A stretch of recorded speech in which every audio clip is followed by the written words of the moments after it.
Esto es BiblioHertz, el espacio donde encontrarás herramientas para la búsqueda de información y conocimiento desde tu biblioteca. BiblioHertz, del libro a la radio.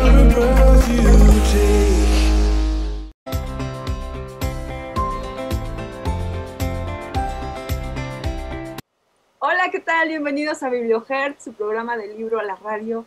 Gracias por estar otro martes con nosotros, martes 9 de febrero, un día como hoy, pero del 2020. ¿Qué estábamos haciendo? Estábamos a la expectativa de cuántos premios Oscars iba a llevar la película Parásitos, porque iba a ser la entrega de los premios Oscar. ¿Te acuerdas, Sam? Porque justo esa semana íbamos a tener un programa con uno de nuestros invitados que el día de hoy también nos visita. ¿Te acuerdas? ¿Cómo Sí, estás? Sabi. Muy bien, Sabi. Ya hace mucho tiempo, ya qué rápido se pasó todo el año aquí en el Zoom, pero la verdad es que nos divertimos mucho con los programas y como bien dices, siempre tenemos invitados muy buenos y cuando se trata de cine y ahora ya que tenemos estas secciones que se fusionaron, pues ahora qué mejor que tener el cine, ver las nominaciones, ver películas que podemos reflexionar sobre ellas y leer el libro. Es que ahorita yo me iba a dar un poco de risa porque con esto de la tecnología, uno de nuestros invitados no había apagado su cámara y nosotras ya, ay, ¿cómo la apagamos? Qué bueno que el Zoom sí nos dejó apagar, la verdad, Sabi.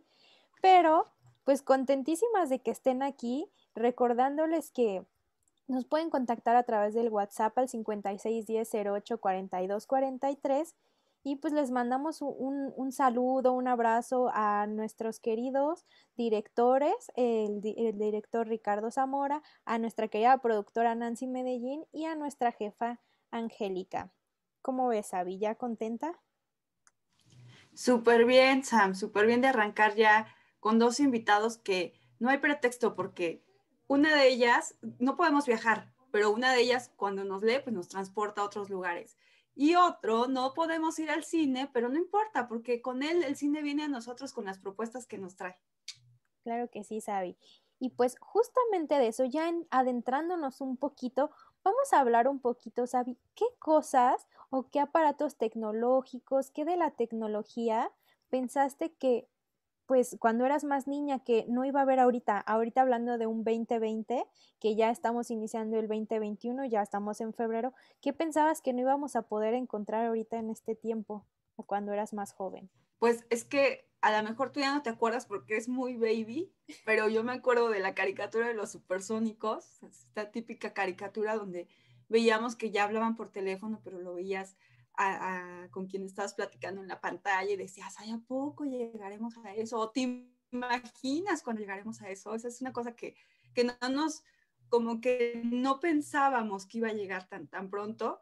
Y por otro lado, pues una de las cosas que también me sorprendió es la telemedicina, ¿no? El que se pueda dar ya un diagnóstico e incluso realizar una cirugía a distancia, pues es algo de la tecnología que realmente no me imaginaba que fuera a ocurrir tan pronto. ¿A ti qué te pasó con alguno de estos inventos? Pues igual y tal vez no tanto como tú, porque ya hasta eso mi generación ya, pues ya nacías con el teléfono y ahora estas recientes, pues más, ¿no? Ya tienen la tecnología desde que ya están apenas para nacer, pero pues lo que sí sigue asombrando son pues todos los teléfonos móviles, los smartphones, que ya hasta sacan uno que se te dobla la pantalla a la mitad y luego lo extiendes.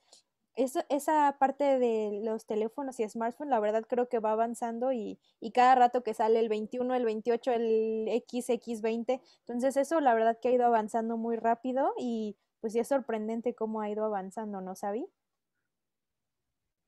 Y Sí, además yo creo que a ti te da mucha risa porque nosotros, nuestra generación era, ¿a poco vamos a ver ya con quien estamos hablando por teléfono, lo vamos a ver en una pantalla? Y su generación debe ser, ay, ¿a poco no podían ver con quien estaban hablando, ¿no? Es esta cosa, esta ironía de la vida. Pero así es, Sam, vamos a hablar hoy de una novela que plantea justo el tema de la tecnología y la condición humana, lo natural y lo artificial, y algunos problemas éticos que pueden darse con estos dos factores. Y vamos a hablar también de una película que es la adaptación de esta novela de la que vamos a hablar, que fíjate que al principio no fue como muy bien recibida por la crítica, pero en el año de 1993 la Biblioteca del Congreso de Estados Unidos la elige para ser conservada, su registro, por considerarse una película de culto y de valor histórico y aparte estéticamente significativa, Sam. Hoy nos van a acompañar dos de nuestros invitados, así que hacen una fusión impresionante, así que pónganse cómodos, traigan su bebida favorita, porque ¿quiénes van a estar con nosotros, Sam? Claro que sí, Sabi. Pues vamos a presentar a nuestra queridísima, la doctora Fabiola Torres, y a nuestro querido doctor José Antonio Forzán. Y pues nos van a compartir como siempre, ya tenemos unos programitas teniendo esta gran fusión, la savia de los libros y desde el libro. Los saludamos y pues ¿cómo se encuentran hoy, doctor, doctora? A ver si por ahí. ¿Cómo están? Muy buen día. Creo que tengo alguna dificultad para la cámara. Si ustedes me ayudan, por favor. Sí, ha de ser porque Sí, la que creo apagué que yo como- manualmente. Sí. Es aquí como yo. Ahí estamos, tengo el bienvenidos, control de ¿cómo todo, están? ¿verdad, Sabi? Sí, muy bien, gracias. Encantada de estar con ustedes de nuevo con este libro tan interesante. Muy bien, pues Bienvenidos, gracias. ¿qué tal, doctor Forzán? Bien, muy bien. Muchas gracias por la presentación, gracias por la invitación y gracias por la compañía, la doctora Fabiola Torres. Muy bien, en un momento ya nos platicará de dónde anda ahora el doctor Forzán, que siempre en cada programa nos preguntamos, ¿y ahora dónde anda el doctor Forzán? Pero antes de iniciar, ¿qué les parece? Que les hacemos esta pregunta que nosotros nos planteábamos al principio, porque hay algo que ustedes no se imaginaban, algún invento tecnológico que hoy lo estamos viviendo y que no se imaginaban que lo íbamos a vivir tan pronto o que iba a existir ese avance tecnológico. Para quien quiera empezar.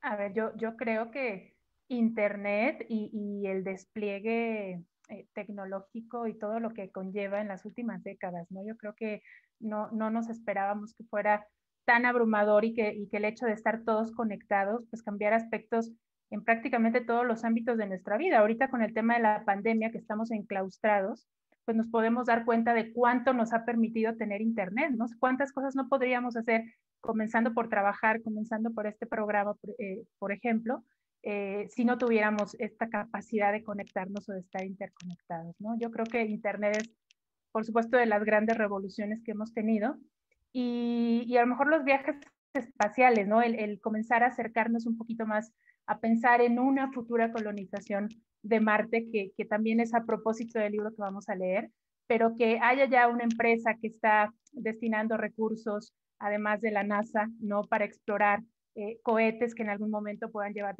tripulación a Marte. Es muy interesante, es muy prometedor, ¿no?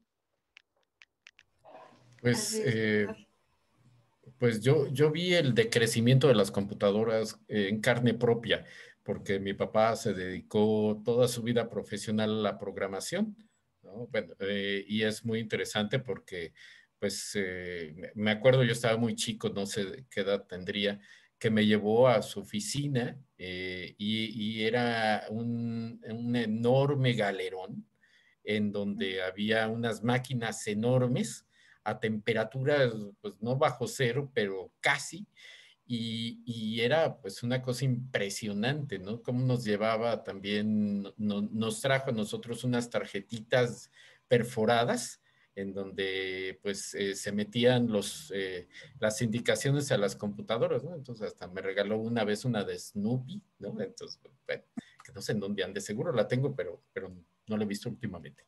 Pero después nos llevaba pues cosas muy, muy interesantes. Alguna vez nos dejó en la casa unos como moldes para roscas, y estaba debajo de un mueble de la casa y yo le decía, oye, papá, ¿y eso qué es? No, allá adentro traigo letras, ¿no? Eran iba a decir USBs, pero ya yo soy un nostálgico de los USBs, pero nada más. Pero eran los antecedentes de los disquetes, ¿no? Entonces, pues yo he visto cómo pues estas grandes computadoras se han vuelto cada vez más pequeñitas, ¿no? Y entonces, como dice Carl Sagan, en nuestro teléfono celular, cualquiera que sea, aunque sea un Oxomóvil, tiene más recursos tecnológicos que los que llevaron el hombre a la luna. Entonces es impresionante este decrecimiento y más bien lo que a mí todavía me queda es lo pendiente, lo que vendrá. Y ese es Arturito, pero ya después platicamos. Muy bien, doctor y doctora, pues ya platicamos un poquito de estos avances y pues estos, ¿por qué estamos hablando de ellos? Porque ya hablábamos de que vamos a hablar de una película, vamos a leer un capítulo de libro, bueno, unos 3 capítulos de libro y esto lo vamos a relacionar a, pues, qué es lo que esperaba en un futuro. Entonces nos queremos situar, la película bien nos empieza, ¿no? En noviembre del 2019 en la ciudad de Los Ángeles. Entonces, como siempre, para nuestros radioescuchas que tal vez no han visto la película o todavía no tienen un poco de noción, ya saben que no nos gusta decirles todos los pasos exactos de la película, no queremos hacer spoilers, pero sí queremos, doctor y doctora, que a lo mejor den un pequeño contexto o la idea central de qué trata la novela, doctora, de Sueñan los androides con ovejas eléctricas y, doctor, algo que nos pueda dar de la película para invitarlos y que se queden con nosotros a escuchar todo el programa. Doctora.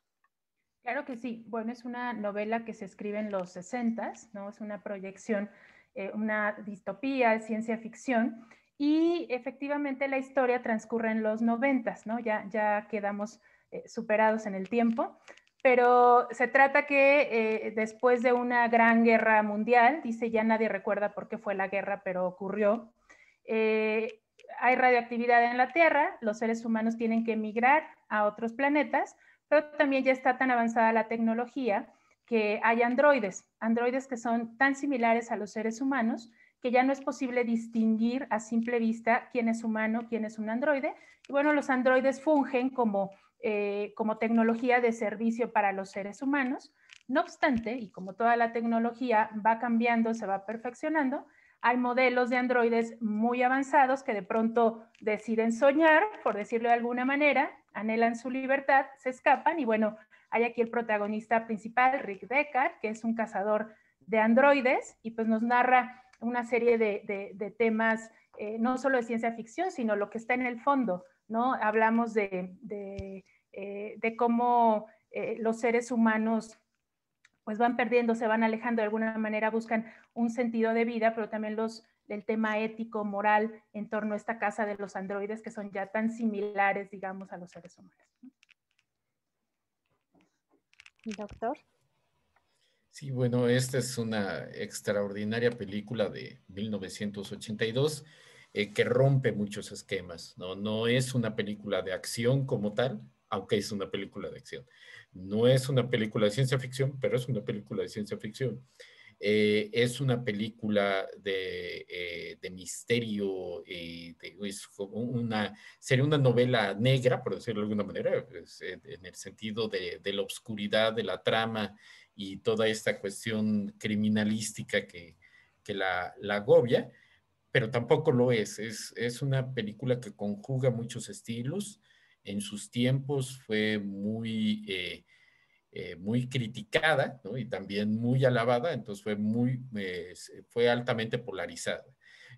Los efectos especiales fueron premiados, ¿no? Por diversas organizaciones, aunque los Óscares pues, no les fue tan bien en muchas otras industrias o muchos otros reconocimientos los obtuvo. Y además, pues bueno, es una de estas películas que sirve de parteaguas para lo que vendrá después, ¿no? Vamos a tener diversas influencias de estas distopías en donde los androides van a estar dominando al mundo. No son los androides lúcidos de Star Wars, ¿no? que mencionábamos hace un ratito y que era contemporánea. Y además, pues bueno, su protagonista es Harrison Ford, quizás con uno de sus papeles más destacados, ¿no? Que no querían dárselo a él, pero bueno, se lo ganó a pulso. Y además, pues abre todos estos temas que pudiéramos estar recogiendo a futuro sobre el debate en torno a la inteligencia artificial, ¿no? El gran problema del hasta dónde llega una máquina y no solamente eso, sino qué implica ser humano, qué implica tener sentimientos, no tener sentimientos, tener capacidad de decisión, no tener capacidad de decisión. Y todo esto lo pone en juego película de Ridley Scott, que bueno, también cabe mencionar, tiene una extraordinaria música de Vangelis, ¿no? En los años 80, 90, pues empezó también con esta película a dar de qué hablar, ¿no? Y pues además la decoración que vemos acá atrás, perdón, es muy, muy interesante. Y se ha tenido diversas versiones de esta misma película por la controversia con la productora. Es muy, muy interesante.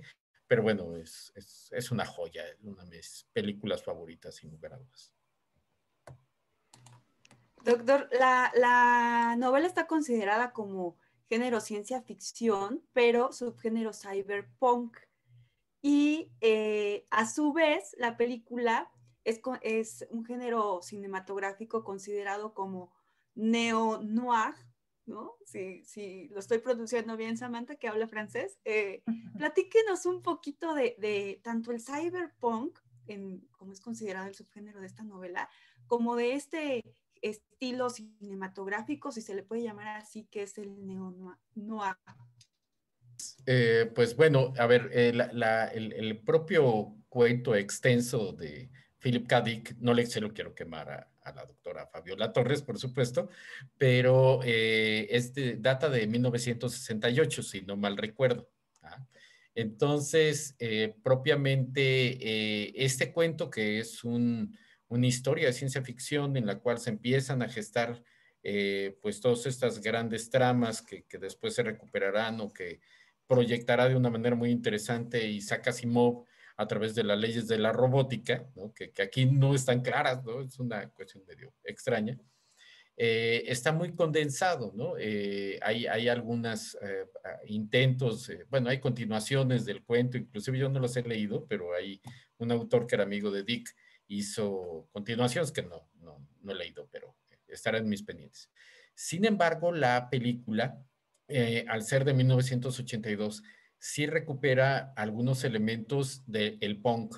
El punk quiere decir basura, porque y el punk es una manifestación contracultural que se dio en Inglaterra con grupos como los Ramones, que bueno, de repente todavía oigo, pero ya menos que antes. Pero el punk lo que hacía era un contraste contra todo lo que estaba sucediendo en los años 70, de esta música profundamente bella, ¿no? Y sumamente estilizada, como ABBA, como los Carpenters, ¿no? Y entonces realmente fue esta ruptura y esta idea del mundo oculto, ¿no? De los hoyos punk, ¿no? De grupos marginados que empezaban a hacer esta situación. Bueno, y en todo lo que tenemos con este cyberpunk es la inclusión, pues también de robots que no son C-3PO ni el robot de Perdidos en el Espacio y no el nuevo es una joyota, pero bueno, eso luego platicamos. Pero es una manifestación precisamente de lo gótico. Y esta situación del cine noir es precisamente el cine oscuro, el cine oculto, el cine de misterio, que incluso lo que nos habla es de las profundidades del alma humana que no son tan fácilmente descritas racionalmente, ¿no? Es como una herencia, sí, de la mano de Edgar Allan Poe, por supuesto, pero sin pasar a la lucidez de Agatha Christie, por ejemplo, ¿no? Sino que se quedan con temas mucho más recóndidos, toda esta cuestión de las alcantarillas, ¿no? Estas cuestiones de los cinturones de las ciudades en los cuales no hay una personificación como tal de que la vida buena es posible, ¿no? Entonces, pues resulta muy, muy interesante esta combinación que, como bien decía Sabimel, se da en la película y que vale la pena recuperarla, por supuesto. Muy bien, pues ya con esto ya esperemos que nuestros radioescuchas ya estén como un poquito aquí ya con sus palomitas, con su cafecito, para que escuchen toda esta charla que vamos a tener y pues qué mejor manera de empezar a conocer más acerca de este tema que vamos a hablar, la película y el libro, que la doctora nos comparte ese primer fragmento para conocer un poco más, ya que hablamos de todas estas cuestiones y lo que podemos encontrar, los avances. Queremos escuchar a la doctora un poquito que nos platique de los primeros capítulos con su gran voz. Claro que sí. Vamos a leer el primer capítulo. Muchas gracias. Y bueno, este capítulo nos deja ver un poco cuál era el contexto de la historia. Entonces, pues comenzamos. Una alegre y suave oleada eléctrica, silbada por el despertador automático del órgano de ánimos que tenía junto a la cama, despertó a Rick Deckard. Sorprendido, siempre le sorprendía encontrarse despierto sin aviso previo, emergió de la cama, se puso en pie con su pijama multicolor y se desperezó. En el lecho, su esposa Irán abrió sus ojos grises nada alegres, parpadeó, gimió y volvió a cerrarlos. «Has puesto tu Penfield demasiado bajo», le dijo él. «Lo ajustaré y cuando te despiertes, no toques mis controles». Su voz tenía amarga dureza. «No quiero estar despierta». Él se sentó a su lado, se inclinó sobre ella y le explicó suavemente. «Precisamente de eso se trata. Si le das bastante volumen, te sentirás contenta de estar despierta. En C sobrepasa el umbral que apaga la conciencia». Amistosamente, porque estaba bien dispuesto hacia todo el mundo, su dial estaba en D. Acarició el hombro pálido y desnudo de Irán. «Aparta tu grosera mano de policía», dijo ella. «No soy un policía». Se sentía irritable, aunque no lo había discado. «Eres peor», agregó su mujer con los ojos todavía cerrados. «Un asesino contratado por la policía». «En la vida he matado a un ser humano». Su irritación había aumentado y ya era franca hostilidad. «Solo esos pobres andrillos», repuso Irán. «He observado que jamás vacilas en gastar las bonificaciones que traigo a casa en cualquier cosa que atraiga momentáneamente tu atención». Se puso de pie y se dirigió a la consola de su órgano de ánimos. «No ahorras para que podamos comprar una oveja de verdad en lugar de esa falsa que tenemos arriba. Un mero animal eléctrico, cuando yo gano ahora lo que me ha costado años conseguir». En la consola vaciló entre marcar un inhibidor talámico que suprimía su furia o un estimulante talámico que le incrementaría lo suficiente para triunfar en una discusión. «Si aumentas el volumen de la ira», dijo Irán atenta con los ojos abiertos, «haré lo mismo. Pondré el máximo y tendremos una pelea que reducirá a la nada todas las discusiones que hemos tenido hasta ahora. ¿Quieres ver? Marca. Haz la prueba». Se irguió velozmente y se inclinó sobre la consola de su propio órgano de ánimos mientras lo miraba vivamente aguardando. Él suspiró, derrotado por la amenaza. «Marcaré lo que tengo programado para hoy». Examinó su agenda del 3 de enero de 1992. Preveía una concienzuda actitud profesional. «Si me mantengo al programa», dijo cautelosamente, «¿harás tú lo mismo?». Esperó. No estaba dispuesto a comprometerse tontamente mientras su esposa no hubiese aceptado imitarlo. «Mi programa de hoy incluye una depresión culposa de 6 horas», respondió Irán. «¿Cómo? ¿Por qué has programado eso?». Iba contra la finalidad misma del órgano de ánimos.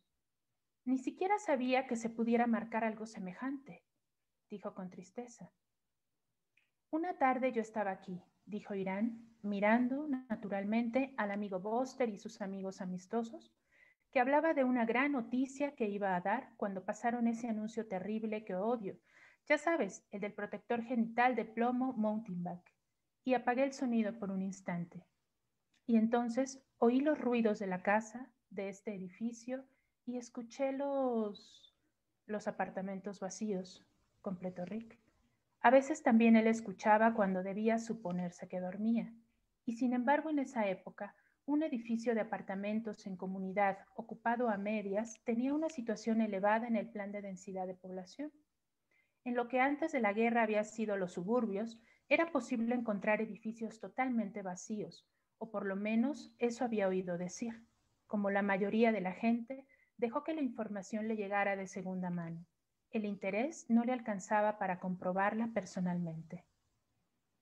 En ese momento, continuó Irán, mientras el sonido de la TV estaba apagado, yo estaba en el ánimo 382. Acababa de marcarlo. Por eso, aunque percibí intelectualmente la soledad, no la sentí. La primera reacción fue de gratitud por poder disponer de un órgano de ánimos Penfield, pero luego comprendí que poco sano era sentir la ausencia de vida, no solo en esta casa, sino en todas partes, y no reaccionar. ¿Comprendes? Me figuro que no. Pero antes eso era una señal de enfermedad mental. Lo llamaban ausencia de respuesta afectiva adecuada. Entonces dejé apagado el sonido de la TV y empecé a experimentar con el órgano de ánimos, y por fin logré encontrar un modo de marcar la desesperación. Su carita oscura y alegre mostraba satisfacción, como si hubiese conseguido algo de valor. La he incluido 2 veces por mes en mi programa. Me parece razonable dedicar ese tiempo a sentir la desesperanza de todo, de quedarse aquí, en la tierra, cuando toda la gente lista se ha marchado. ¿No crees? Pero corres el riesgo de quedarte en un estado de ánimo como ese, objetó Rick, sin poder marcar la salida. La desesperación por la realidad total puede perpetuarse a sí misma. Dejo programado un cambio automático de controles para unas horas más tarde, respondió suavemente su esposa. El 481, conciencia de las múltiples posibilidades que el futuro me ofrece y renovadas esperanzas de... Conozco el 481, interrumpió él. Había discado muchas veces esa combinación en la que confiaba. Oye, dijo, sentándose en la cama y apoderándose de las manos de Irán, a la que atrajo a su lado. Incluso con el cambio automático es peligroso sufrir una depresión de cualquier naturaleza. Olvida lo que has programado y yo haré lo mismo. Marcaremos juntos un 104, gozaremos juntos de él y luego tú te quedarás así mientras yo retorno a mi actitud profesional acostumbrada. Eso me dará ganas de subir al terrado a ver la oveja y de partir enseguida al despacho. Y sabré que no te quedas aquí encerrada en ti misma sin TV. Dejó libres los dedos largos y finos de su mujer y atravesó el espacioso apartamento hasta el living, que olía suavemente a los cigarrillos de la noche anterior. Allí se inclinó para encender la TV. Y bueno, este es el primer fragmento que les ha parecido, las circunstancias de nuestra historia. Muy bien, aquí ya nos empiezas a poner en contexto de la historia, Fabiola. Conocemos a 2 de los personajes, que es Rick Deckard y su esposa Irán, y esta máquina que poseen, este órgano de ánimos Penfield, que además es capaz de que pueda modificar los ánimos, provocarte una depresión, enojo. Digo, me puse a pensar cuánta gente no tenemos esa máquina, pero cuánta gente no se mete a Instagram, por ejemplo, a provocarse una depresión 3 horas viendo lo que no tiene, ¿no? Los viajes de otras personas, los carros de otras personas, porque lo hay, ¿no? Quien se provoca estas depresiones sin tener este órgano de ánimos. Pero es muy interesante varias cosas que se plantean, ¿no? ¿Cómo puede esta máquina ser capaz de cambiar estos estados de ánimo? ¿Cómo Irán se plantea la pregunta, se plantea el hecho de que no es sano percibir, pero no sentir? Y por otro lado vemos el valor que se le da cuando mencionan a la oveja, a aquello que no es artificial, ¿no? Que valoran una oveja de verdad y que no es una máquina. Entonces, ¿será que hemos llegado a un momento de tecnología, pero muy avanzada, pero donde el ser humano va como en decadencia, como lo plantea la obra? ¿Qué opinan? Bueno, a ver, yo creo que has hecho un análisis muy interesante de este primer capítulo.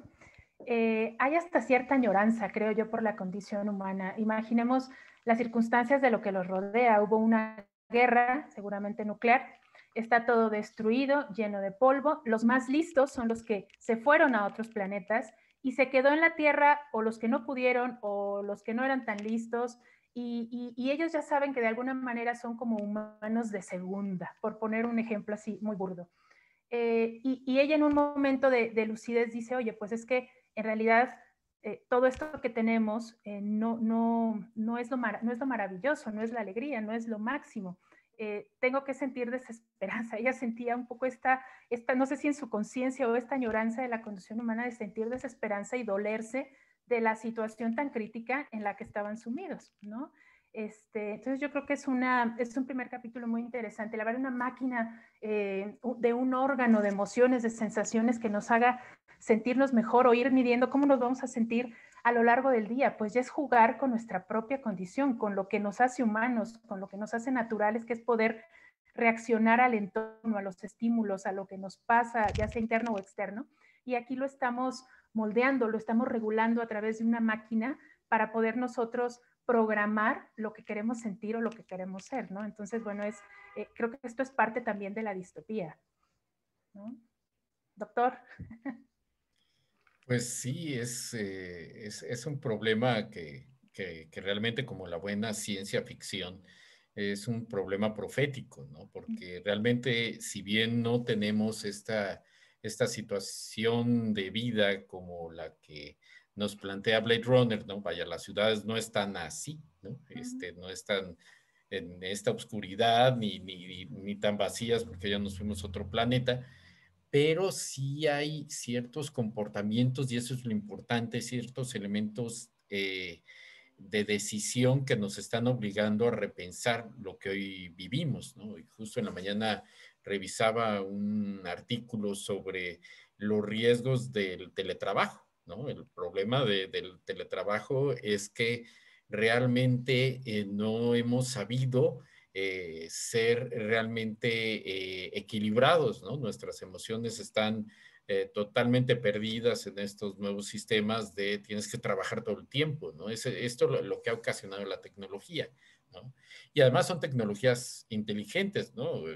No sé en el caso de ustedes, pero a mí todas las mañanas Cortana me recuerda qué cosas se me ha olvidado hacer en mi correo electrónico y luego me pone, date tiempo para ti, ¿a qué horas? De 4 a 5 de la mañana, ¿no? Gracias, Cortana, ¿no? Muy amable. Pero dice que interesante, cómo hay esta vinculación emocional. Ajá.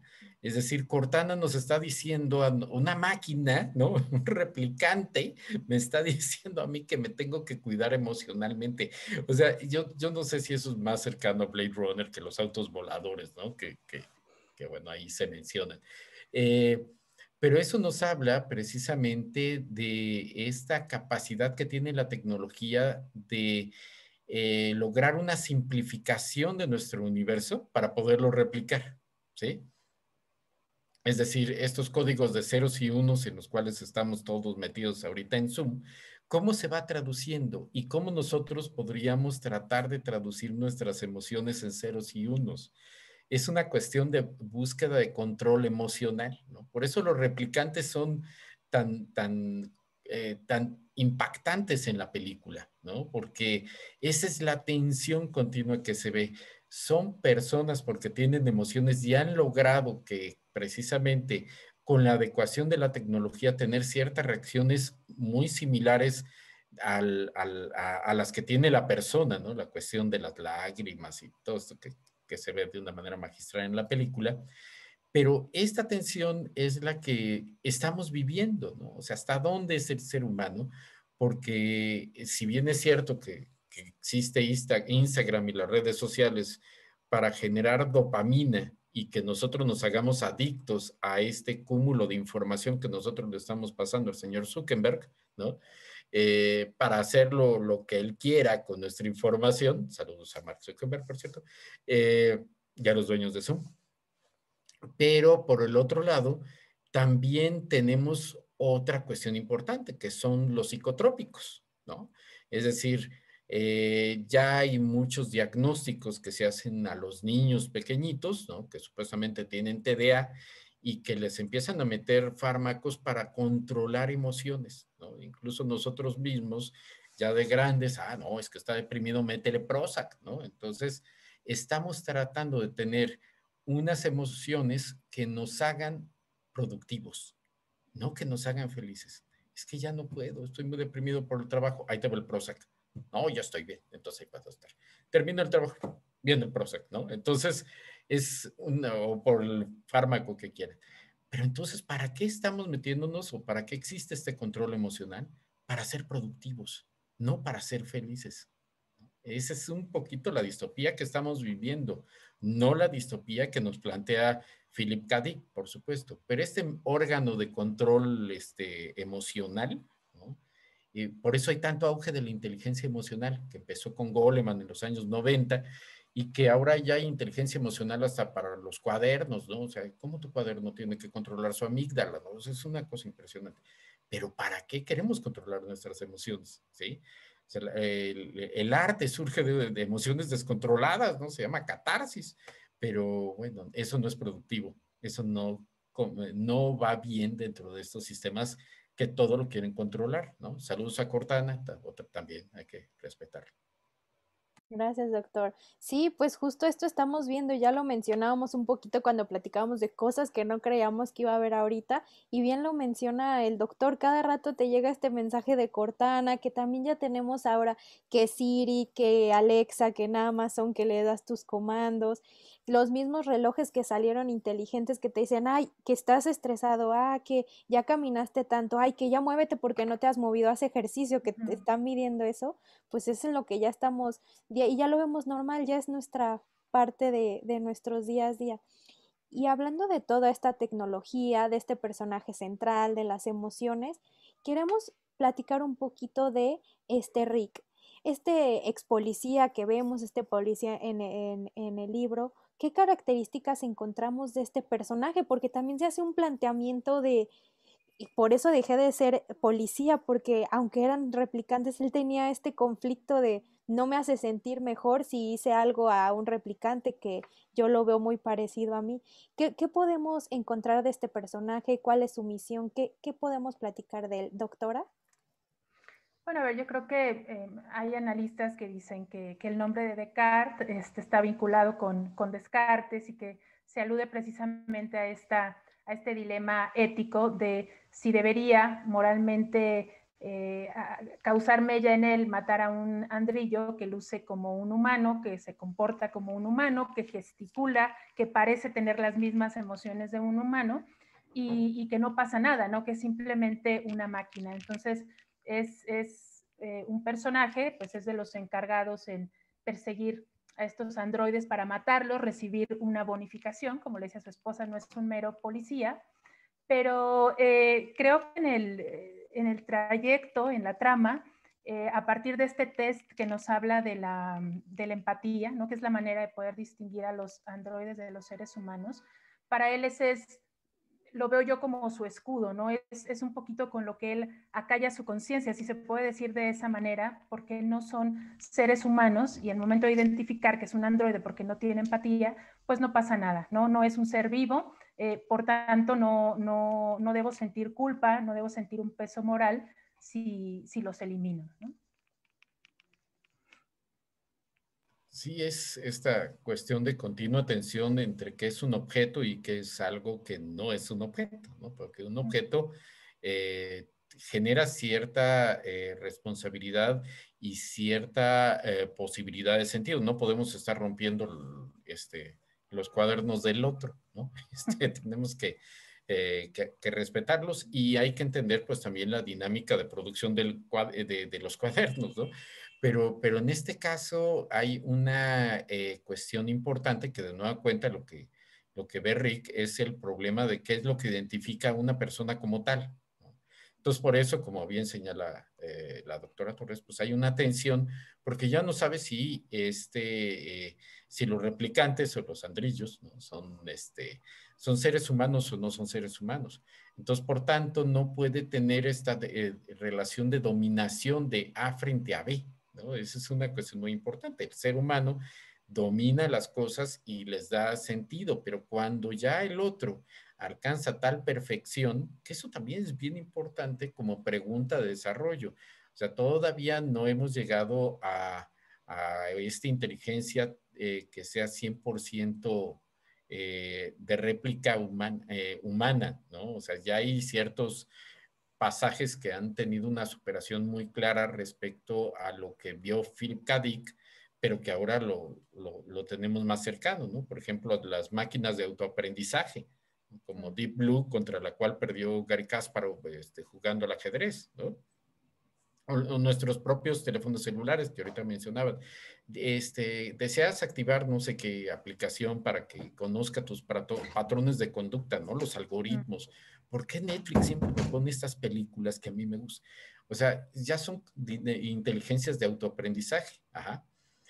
Todavía no tenemos estas cuestiones de que sean tan perfectamente claras la parte emocional. Ajá.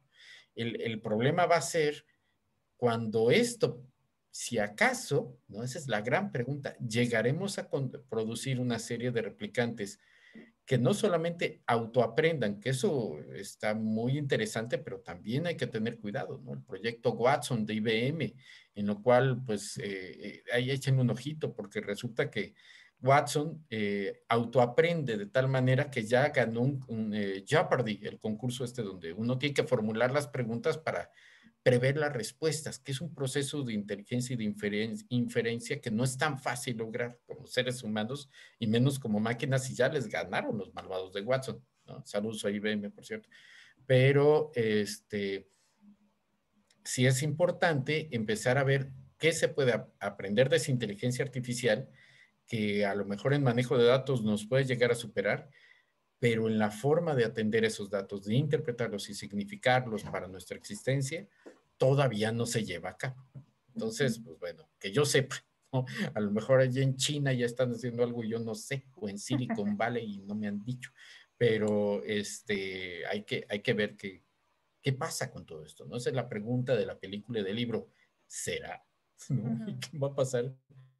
Y si va a pasar, ¿cómo? ¿No? O sea, ¿qué vamos a hacer nosotros? Y además hay una parte en la historia en la que está esta duda de si al involucrarte con un androide tendrías entonces sí el valor, ¿no? De matarlo después, que es lo que ocurre con el personaje de Rachel, ¿no? Entonces era una especie de prueba que también Rick tenía que superar y a mí me parece que hay una ironía, nos perfeccionando un androide, el modelo Nexus 6, que incluso decía, tiene tal capacidad de memoria y de procesamiento que es más humano que el humano, ¿no? Un poquito lo que, en la línea que decía el doctor.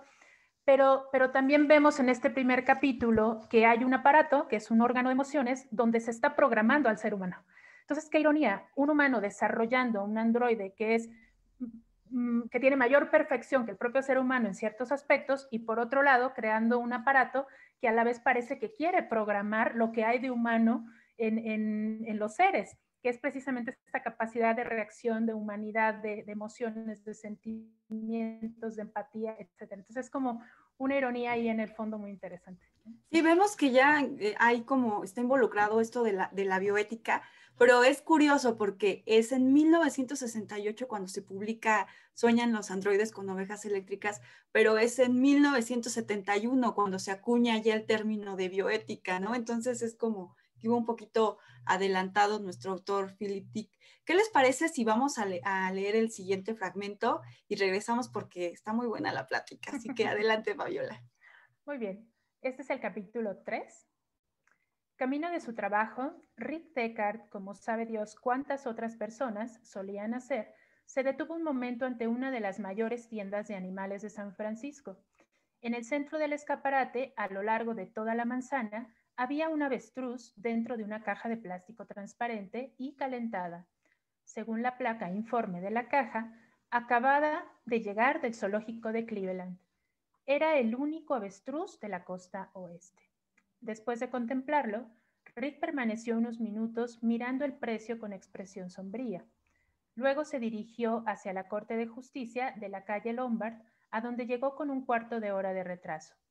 Mientras abría la puerta de su despacho, su jefe, el inspector de policía Harry Bryan, lo llamó. Tenía la cara roja, orejas salientes e iba vestido descuidadamente. Sus ojos revelaban perspicacia y conciencia de casi todo lo que tenía importancia. Lo espero a las 9:30 en el despacho de Dave Holden. El inspector hojeaba rápidamente los papeles de copia mecanografiada que llevaba sujetos a una tablilla. Holden está en el hospital Mount Sion, con una herida de láser en la columna. Tiene por lo menos para un mes, hasta que consigan una de esas nuevas secciones plásticas de columna. ¿Qué ocurrió?, preguntó Rick pasmado. El día anterior, el jefe de cazadores de bonificaciones del departamento estaba perfectamente. Al terminar la jornada, había partido en su coche aéreo, como de costumbre, a su piso situado en Oak Hill, la populosa zona de mayor prestigio de la ciudad. Brian murmuró algo por encima del hombro acerca de las 9:30 en el despacho de Dave y abandonó a Rick. Y cuando éste entró en el suyo, escuchó la voz de su secretaria, Ann Marsden, a su espalda. ¿Sabe qué le ocurrió al señor Holden, señor Decker? Le dispararon.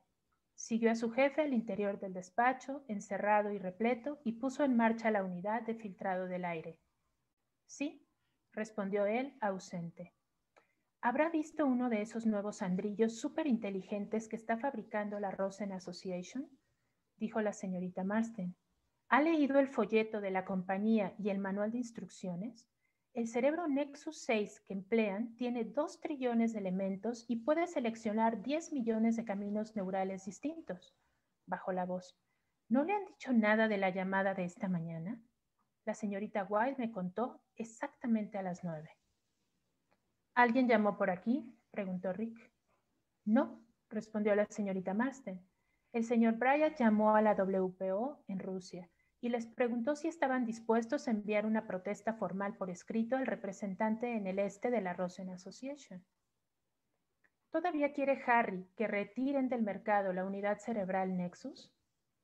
No le extrañaba. Desde la presentación de sus características y estudios de rendimiento en agosto de 1991, la mayoría de las agencias policiales que se ocupaban de androides fugados estaba protestando. La policía soviética no puede hacer más que nosotros, dijo. Legalmente, los fabricantes del Nexus 6 estaban amparados por las disposiciones coloniales, puesto que su casa matriz estaba en Marte.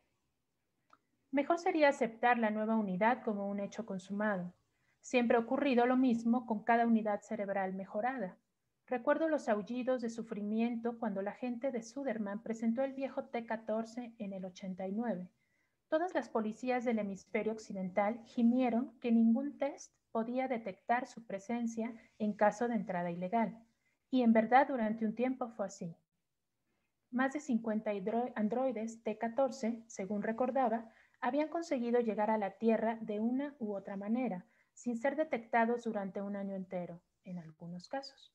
Pero luego el Instituto Pavlov de la Unión Soviética creó un test de empatía de Boy, y ningún androide T-14, por lo que se sabía, había logrado burlarlo. ¿Quieres saber lo que ha dicho la policía rusa?, preguntó la señorita Marsden. También lo sé. Su cara pecosa y anaranjada resplandecía. Se lo preguntaré a Harry Pryor, respondió Rick, irritado.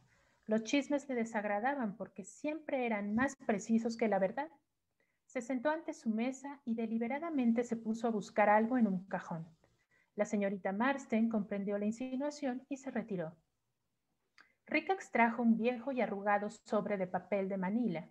Se echó atrás en su sillón de estilo importante y hurgó en su contenido hasta que encontró lo que buscaba, los datos existentes sobre el Nexus 6. Un momento de lectura justificó la afirmación de la señorita Marsden. El Nexus 6 poseía efectivamente los 2 trillones de elementos, así como la posibilidad de optar entre 10 millones de combinaciones de actividad cerebral. En 45 centésimas de segundo, un androide equipado con esa estructura cerebral podía asumir una cualquiera entre 14 actitudes de reacción. En otras palabras, los androides con la nueva unidad cerebral Nexus 6, desde un punto de vista pragmático y nada disparatado, sobrepasaban a una considerable porción de la humanidad, aunque fueran los de nivel inferior, para bien o para mal. En algunos casos, los criados superaban a los amos, pero había nuevos criterios. Por ejemplo, el test de empatía de Boykamp. Un androide, por dotado que estuviera en cuanto a capacidad intelectual pura, no podía encontrar el menor sentido en la fusión que experimentaban rutinariamente los seguidores del mercerismo, y que tanto él mismo como prácticamente todo el mundo, incluso los cabezas de chorritos subnormales, lograban sin dificultad. Se había preguntado, como casi todos en un momento u otro, ¿por qué precisamente los androides se agitaban imponentes al afrontar el test de medida de la empatía? Era obvio que la empatía solo se encontraba en la comunidad humana, en tanto que se podía hallar cierto grado de inteligencia en todas las especies, hasta en los arácnidos. Probablemente la facultad empática exigía un instinto de grupo sin cortapisas. A un organismo solitario, como una araña, de nada podía servirle. Incluso podía limitar su capacidad de supervivencia al tornarla consciente del deseo de vivir de su presa. Y en ese caso, todos los animales de presa, incluso los mamíferos muy desarrollados como los gatos, morirían de hambre. Y así termina este fragmento que nos habla un poco de los androides y de este test de empatía que permite diferenciarlos del resto de los humanos, más bien de los seres humanos. Gracias, doctora. La verdad es que ya por el tiempo, esta plática que estábamos teniendo tan buena, ya se nos va a acabar el tiempo, en verdad, qué rápido nos ha pasado, pero ya hemos conocido un poquito más de lo que trata esta película, el libro que estamos leyendo, pero un poquito ya conocemos qué es este test que hablábamos, cómo puede ir viendo sus reacciones y cómo podemos ir checando todo esto. Así que, doctor, queremos que nos platique un poquito para aterrizar de una manera muy, muy breve. ¿Qué es esta prueba particular del Void Camp?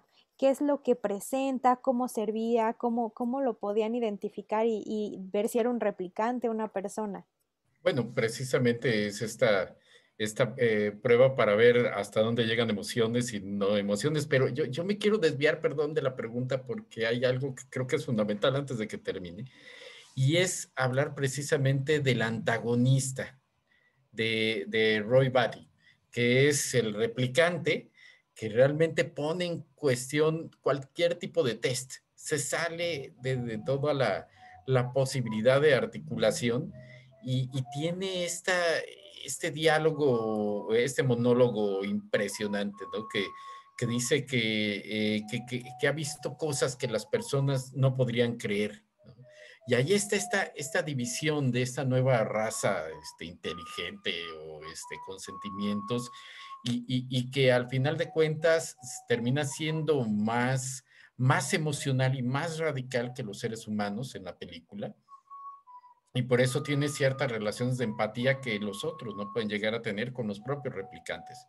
Entonces, este alter ego, precisamente de Descartes, me parece fundamental y creo que vale mucho la pena que cuando vean la película, no solamente analicen el personaje, vean la actuación, porque es sublime, ¿no? O sea, es la base para comprender otras versiones de androides actuales, como Ghost in the Shell, ¿no? Que habría que hablar de ella algún día, porque es un cómic y también es película, pero bueno. Y pues yo creo que esto vale mucho la pena, ¿no? Recuperar y pues bueno, perdón por si me desvío un poco el tema, pero ya como nos queda poco tiempo, yo quería decirles, vean este personaje que es extraordinario y que falleció el actor que actuó como él, falleció el año pasado, ¿no? Entonces, como un homenaje. No, está excelente, doctor, que lo mencione. ¿Y qué les parece? Nosotros prometimos que iba a haber 3 intervenciones de Fabiola, que nos iba a leer 3 intervenciones. ¿Qué les parece que vamos con otra? Nada más para conocer y dejar picados a nuestro público y que conozcan otro personaje que es Rachel. ¿Qué les parece? Y regresamos, todavía tenemos unos minutitos. Adelante, Fabiola. Me gustaría mirar, dijo Rachel, sentándose. Nunca he visto realizar un test de empatía. ¿Qué mide este aparato? Esto, dijo Rick, sosteniendo en alto un disco chato adhesivo de donde partían varios cables, mide la dilatación capilar en la región facial. Sabemos que esta es una respuesta autónoma y primaria, lo que llamamos vergüenza o rubor ante un estímulo moralmente inquietante. Esto no se puede controlar voluntariamente, como ocurre en cambio con la conductividad de la piel, la respiración o el ritmo cardíaco. Le mostró el otro elemento de donde brotaba un fino haz de luz. Y esto registra la tensión en los músculos oculares. Al mismo tiempo que se produce el fenómeno del rubor, hay generalmente un pequeño desplazamiento de... ¿Y eso no se verifica en los androides? Aunque biológicamente podría llegar a darse, las preguntas estímulo no generan estas respuestas. Hágame el test, dijo Rachel. ¿Por qué? Dijo Rick, confundido. Eldon Rosen dijo con su voz ronca. La hemos elegido como primer sujeto. Podría ser un androide. Esperamos que nos lo pueda decir. Se sentó con varios movimientos torpes, sacó un cigarrillo, lo encendió y se quedó mirando fijamente. El pequeño haz de luz blanca iluminaba el ojo izquierdo de Rachel Rosen. El disco de malla metálica estaba adherido a su mejilla. La muchacha parecía serena. Rick Descartes estaba sentado en una posición que le permitía leer los dos medidores del aparato Voicamp. Describiré una serie de situaciones sociales y usted expresará su reacción lo más rápidamente que pueda. Mediré el tiempo, por supuesto. Y también, por supuesto, lo que yo diga no tendrá importancia. Solo valdrá la reacción capilar y la del músculo ocular. Pero igualmente responderé. Quiero pasar por esto y adelante, señor Descartes. Rick eligió la pregunta número 3. Le regalan una billetera de piel de becerro para su cumpleaños. Inmediatamente las agujas saltaron a la zona roja y luego regresaron. No la aceptaría, respondió Rachel, y denunciaría a la policía a la persona que me la regalara. Después de hacer una anotación, Rick pasó a la pregunta número 8 de la escala de perfiles del Voicamp. Tiene usted un niño pequeño que le muestra su colección de mariposas y también el frasco donde las mata. Lo llevaría al médico. La voz de Rachel era baja pero firme. Nuevamente las agujas se movieron, pero menos. Rick hizo la correspondiente anotación y preguntó. Está viendo la TV. De pronto advierte que una avispa avanza por su brazo. La mataría, respondió Rachel. Esta vez las agujas apenas registran un débil y corto temblor. Rick escribió su observación y eligió cuidadosamente la pregunta siguiente. Encuentra en una revista la foto a página entera y a todo color de una chica desnuda. Se detuvo. ¿Es un test para saber si soy androide o si soy lesbiana?, preguntó ácidamente Rachel. Las agujas no se movieron. A su marido le gusta la foto, continuó Rick. No hubo respuesta. Y agregó, la chica está tendida boca abajo sobre una enorme y bellísima piel de oso. Los medidores no registraron cambios y Rick piensa, una respuesta de androide no ha reparado en el elemento principal, la piel del animal muerto. Se concentra en otros factores. Su marido cuelga la foto en la pared de su estudio, concluyó. Entonces la reacción se manifestó. Ciertamente no se lo permitiría, dijo Rachel. Está bien, asintió Rick. Ahora está usted leyendo una novela escrita en los viejos tiempos antes de la guerra. Los personajes visitan el muelle de pescadores de San Francisco, sienten hambre y entran en un restaurante. Uno de ellos pide langosta. El chef arroja una langosta a una olla de agua hirviente a la vista de los personajes. Dios mío, dijo Rachel, pero eso es terrible, depravado. ¿Cómo pueden hacer eso? ¿Quiere usted decir una langosta viva? Las agujas permanecieron inmóviles. La respuesta era formalmente correcta, pero simulada. Y así tenemos un ejemplo de este test que mide la empatía, pues a partir de preguntas que moralmente deberían causar una emoción o un impacto en un ser humano que lo fuera, ¿no? Y no en un androide. Fabiola, pues qué mejor que dejar con las ganas de ver tanto la película de Blade Runner como leer este libro de Sueñan las ovejas. Suenan los androides con ovejas eléctricas. Les agradecemos muchísimo, estamos sobre tiempo, pero nos dejaron con muchísimas ganas de querer platicar más sobre el tema y esperamos su próxima participación para ver qué nos traen. Mil gracias, Fabiola. Doctor Forzán, muchísimas gracias por su tiempo y por traernos toda esta información. Samantha, muchísimas gracias y nos vemos el próximo programa. No sé si el doctor Forzán quiera darnos un último comentario o ya nos vamos, pero... Pues hay que hacerle caso a la ciencia ficción, que no pase desapercibida porque son profetas. Y pues bueno, a leer ciencia ficción, a ver películas de ciencia ficción que son muy divertidas y que nos promueven a pensar. Okay, muchísimas gracias a todos. Fabiola, pues para despedirnos solo queremos agradecer a todos los que nos escribieron en Facebook, Angélica, Soco, que ya nos está viendo otra vez, esperemos que esté mejor, a Ignacio, a Jesús y a Gaby que nos manda un gran saludo y que nos felicita, Sabi, por nuestro primer aniversario de BiblioHertz, así que qué mejor manera de festejar con la doctora Fabiola y el doctor Forzán en este gran programa que tuvimos hoy. Muchas gracias, gracias a todos, que tengan bonita tarde, coman rico. Bye. Buena tarde.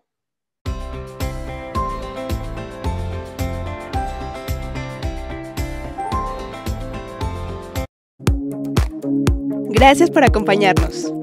Esto fue BiblioHertz. Te esperamos la próxima semana para llevarte del libro a la radio. Every breath you take